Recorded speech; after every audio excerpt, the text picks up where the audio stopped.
Lorsque des couples se séparent ou divorcent, ce qui les préoccupe est la question du versement des contributions d'entretien, également appelées pensions alimentaires.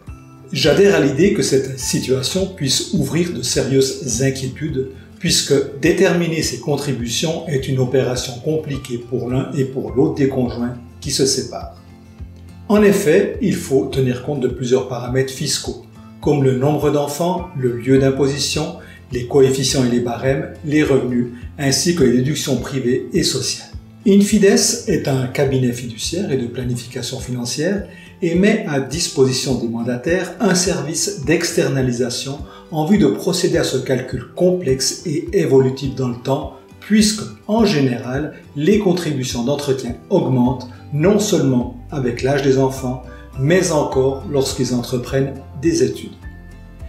À cela s'ajoute le fait que le bénéficiaire et le débiteur devront tous deux faire face à des modifications fiscales importantes lorsque les contributions d'entretien ne seront plus déductibles ou lorsqu'elles seront versées directement aux enfants. Pour revenir à la question du montant des contributions à fixer, j'aimerais vous sensibiliser au fait que la réalisation de ces calculs reste assez compliquée à réaliser et demande une attention particulière car trop ou pas assez de pension va désavantager l'une ou l'autre des personnes qui se séparent ou qui divorcent. Il en résulte que pas assez de pension désavantagera le bénéficiaire alors que trop en verser va automatiquement léser le débiteur. Ainsi, il est important de bien maîtriser cette opération de calcul. Je précise en passant que cette opération est d'autant plus compliquée qu'il y a plusieurs enfants et qu'une éventuelle contribution soit accordée à l'ex-conjoint.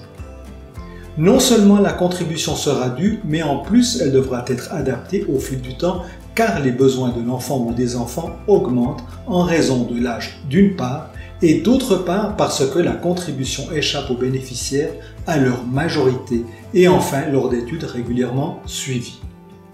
L'idée finale est d'être certain que lorsque les impôts sont déduits des revenus, qu'il reste le montant net, celui qui est alloué de base aux contributions.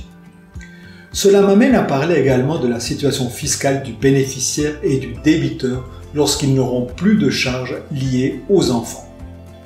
À ce moment-là, pour le débiteur, sa fiscalité augmentera fortement puisqu'à la majorité des enfants, la contribution d'entretien n'est plus déductible, mais elle devra encore être versée.